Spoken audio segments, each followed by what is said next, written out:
India में क्या होता है कि लोग बांस की खेती नहीं करते, वो घर के आसपास बाम्बू लगाते हैं या दो खेतों के बीच में बाउंड्री पे बाम्बू प्लेस करते हैं। तो ऐसे कोई जैसे हम गेहूं की खेती करते हैं या चावल की खेती करते हैं, वैसे कोई बाम्बू की खेती नहीं सीरियसली करता। नहीं लेते, मतलब कहीं लगा दिए तो मतलब। Bamboo right from the beginning Indian agriculture का एक पार्ट रहा है। जैसे हमारी इंटरव्यू से पहले बात हो रही थी, इंडिया में आज आप किसी भी घर में चले जाओ, किसी भी किसानों के घर में चले जाओ, वहां पे दो चीजें कॉमन ही रहती है।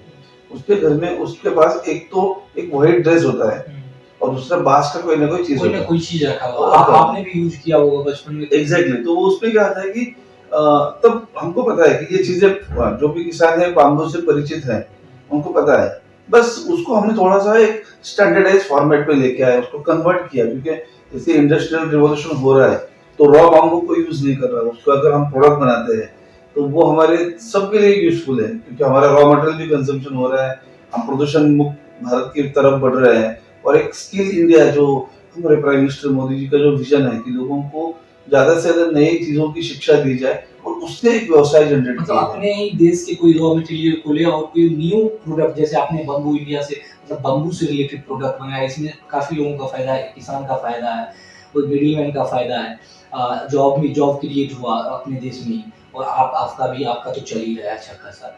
तो जैसे बम्बू है ठीक ना, तो हर एक बम्बू का तो ब्रश नहीं बन सकता है। आप जो प्रोडक्ट बनाते हो, कितने प्रोडक्ट बनाते हो आप? अप्रोक्सीमेटली 45 प्रोडक्ट्स हमारे हैं जो ऑनलाइन हमारे वेबसाइट पे हैं, बट उसके अलावा भी हम बहुत सारे प्रोडक्ट बनाते हैं जो ऑर्डर टू मेक होता है। अच्छा। जैसे फॉर एग्जांपल जैसे बाम्बू ज्वेलरी है, तो किसी को बाम्बू ज्वेलरी चाहिए होगी तो हमको कनेक्ट करता है, तो हम उसको हम नहीं बनाते, हम उनको राइट पर्सन से कनेक्ट करा के देते हैं।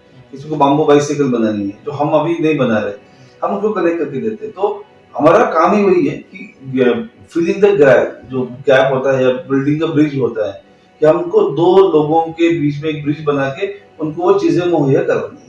तो एक ही बांस का तो नहीं है, क्योंकि बांस का भी नाम अलग है, उसका भी तो मतलब अलग अलग आता है ना, जहाँ तक मैं सुना हूँ, क्योंकि मैं भी एक गांव से ही बिलोंग करता हूँ। तो गांव में तो बांस का यूज ऐसे कॉमन गाँव में घर बनाने के लिए हो जाता है या सुबह में दातुन करने के लिए, लेकिन आप तो प्रोडक्ट बना रहे हो, तो हर एक बांस का तो बना नहीं सकते हो ना, बम्बू हर एक बम्बू से तो बना नहीं सकते हो, उसके लिए एक अलग आता होगा ना, जो वो कौन सा? अभी देखो, इंडिया में या भारत में आप कह सकते हो कि बाम्बू के 136 जाति हैं।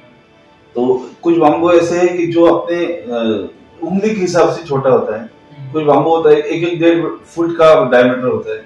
तो ये अलग अलग वैरायटी है, अलग अलग एरिया में पाई जाती है और अलग अलग बाम्बू होते हैं। जैसे किसी के बाम्बू के दो गांठों के बीच अंतर ज्यादा होता है, किसी के बाम्बू के बीच में अंतर थोड़ा कम होता है। तो आपको क्या प्रोडक्ट बनाना है उसके ऊपर आपका बांस का सिलेक्शन होता है। जैसे अभी हम ईयरबड्स बनाते हैं या फिर हम ब्रश बनाते हैं या फिर बाम्बू स्पीकर बनाते हैं या बाम्बू बाइसिकल बनाते हैं, तो हर के चारों चीजों के लिए अलग बाम्बू चाहिए। तो हर कोई बाम्बू यूज हो सकता है, ऐसे नहीं कि एक ही टाइप का बाम्बू लगाना चाहिए। बाम्बू जिस एरिया में जो आ रहा है वही लगाओ और उसी के हिसाब से प्रोडक्ट डिजाइन तो करो। आप जैसे आप जो भी मतलब बम्बू आपको जरूरत है, नीड है, जो मतलब नहीं मुझे ये बम्बू चाहिए ब्रश के लिए और ये एयरबड के लिए या डिफरेंट प्रोडक्ट के लिए, तो आप कैसे मतलब किसानों को कैसे बोलते हो कि मुझे वही चाहिए, और किसानों नहीं नहीं नहीं, उल्टा होता है। हम क्या करते हैं कि हमको पता है जैसे नॉर्थ ईस्ट, असम, सिलीगुड़ी, मणिपुर, इस एरिया में बाम्बू जो होता है वो काफी ज्यादा पैमाने में क्रिएट होता है।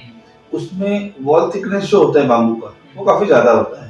बाम्बू क्लीन होता है और सस्ता होता है, लोगों के पास बहुत प्रमाण में अवेलेबल है, तो वहां से हम लेते हैं। मतलब ऑल ओवर इंडिया से आप लाते हैं? हम महाराष्ट्र इंडिया से लेते हैं, नॉर्थ ईस्ट से लेते हैं, एमपी से लेते हैं, गुजरात से लेते हैं, महाराष्ट्र से लेते हैं। तो जितने के स्टेट है आप सारे स्टेट से काम करते हो, और मतलब इवन आप ये कह सकते हो कि मतलब सारे स्टेट को आप फायदा, इस किसानों को जो भी आपके साथ जुड़ रहे हैं उसको फायदा पहुंचा रहे हो अपने, जो ये होता है ना जो गिव एंड टेक, हमें भी मिल रहा है कुछ और किसानों को भी, क्योंकि किसानों के बारे में तो ज्यादा मतलब बहुत कम ऐसे लोग हैं जो किसानों से रिलेट कुछ प्रोडक्ट बनाते हैं और किसानों को फायदा पहुंचाते हैं, तो आप डायरेक्ट उनसे कनेक्ट हो। इंटेंशन वही है हमारा कि हमको एक जैसे अमूल एक ब्रांड बन चुका है, तो वो अमूल एक कोऑपरेटिव सोसाइटी है। अमूल ने जैसे हजारों लाखों किसानों को फायदा दिलाया है, वैसे हम चाहते हैं कि बाम्बू के माध्यम से हम किसानों को फायदा पहुंचाएं।